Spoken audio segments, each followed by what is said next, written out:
Hey guys, we're going to be talking about greenhouse gases, the greenhouse effect, and humans' effect on all of these. So what the greenhouse effect is, it's very natural. Without it, Earth wouldn't really be habitable. So what it is when the radiation from the sun hits our atmosphere, it's either absorbed, reflected, or allowed to pass through to the Earth's surface. More than half of the radiation hits the Earth's surface where it's absorbed and sometimes re-emitted. This diagram shows some of the different ways it can react with the atmosphere and Earth.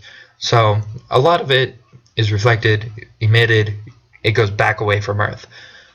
With the greenhouse effect, it controls that temperature change. The greenhouse effect is when it bounces the heat back down to us. Carbon dioxide, methane, and nitrous oxide are some of the primary greenhouse gases that we're going to be concerned about today. So this is a natural process, but as we go through, the natural process is affected by humans.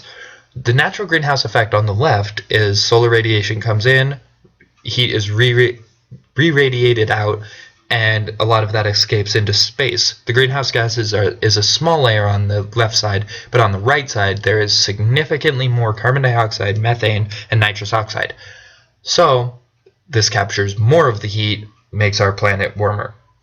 But we can't really just assume that it's just these gases. Even though they're increasing exponentially since the Industrial Revolution, these levels are unprecedented and really are not good for our planet. But if we look into other potential causes, there may be a slight explanation for why the world is getting warmer.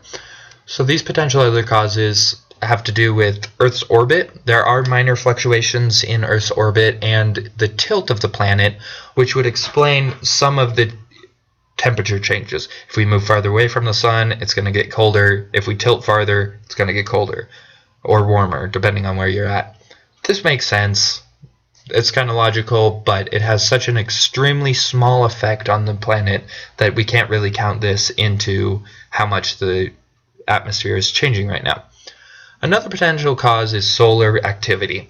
These solar flares, if the sun is reaching out towards us, we're going to be closer, there's going to be more radiation, obviously it's going to get warmer. This is not a very common phenomenon to really be, I should say, a phenomenon big enough to affect the atmosphere or the weather of Earth is pretty rare. So we can count that out because they're rarely that big. Another way to look at it is Earth is going to be heating itself from the inside. So this is volcanic and tectonic activity.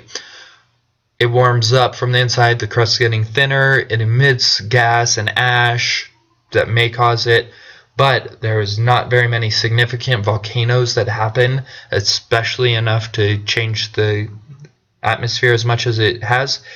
The ash in volcanoes rarely stays up in the atmosphere for very long. It's usually a very short-lived process, nothing like we have been experiencing.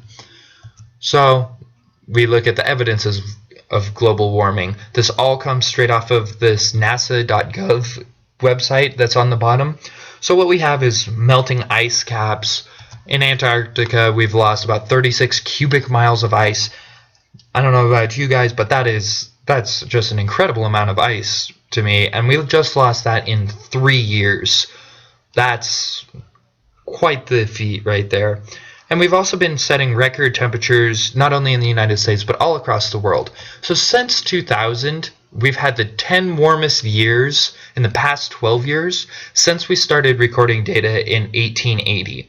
So I know that's not terribly far-reaching back, but it's still a ways back there, and the fact that all 10 of them have been since 2000, that's not a very good sign for us.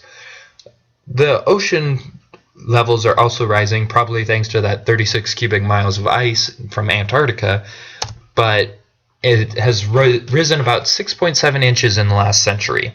But in this last decade, it has doubled the rate since the last century, and because the greenhouse gases are increasing exponentially, this pace is going to keep accelerating.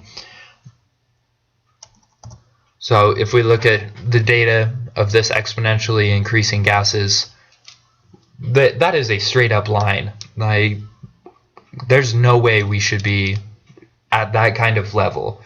We're going back 400,000 years and we're still increasing much faster than it ever has in the history before. So potential consequences if we don't curb the increase in the greenhouse gases, the rising oceans will cause widespread flooding. It's estimated in the next 10 years they could rise from 1 foot to 25 feet. So that would cause a lot of flooding, especially in poor regions that are right along the ocean edge, and just it's not going to be good. It could also change the storm patterns, especially with the higher water and changing the ocean currents. So if there's changing climates all around the world, the grain belt is going to be gone, the Rocky Mountains are going to be drier, the Amazon is going to dry up, everything is going to change. This could also lead to mass extinction because all of the habitats that all the animals are used to for the past thousand years is going to be different now because the ice is going to be gone from the caps, the Amazon's going to dry up, maybe the Sahara is going to get rain. Who really knows? But we've got to try to fix it, otherwise it's going to be real bad for us. So potential solutions, got to kind of put those in quotation marks because it's going to be very, very hard to fix this. So what we can do is move towards renewable resources, solar, wind, geothermal, hydroelectric. Any of it would help immensely. It's going to be very hard to convince a lot of people to do renewable resources or carbon capture systems or anything to pull these gases out unless there is substantial financial incentive for them. That's the way society works, unfortunately, so everything's going to be driven by a dollar sign. So other than that, unless we get extremely radical and talk about population control, there's not going to be much we can do. For population control, as radical of an idea as it is, and it's extremely unpopular, and I understand why, but theoretically, if we have less people, there's going to be less cars, which means less carbon dioxide from the cars.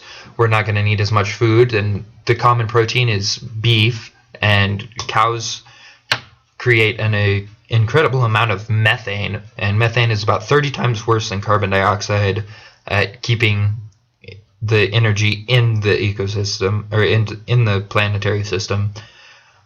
And it's also going to mean with less people that we need less vegetables and fruits, which as a kind of step or two away, it means less fertilizer.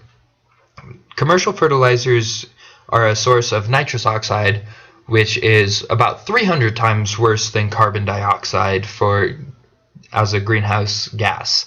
So that's very bad, but population control is not going to happen anytime soon until there is a cataclysmic reaction that we're going to have to control what we do. So we're going to have to try to work towards the potential solutions of renewable resources, carbon capture systems, and try to figure out a way to have significant financial incentives so people will actually want to. And that wraps it up. Thank you guys.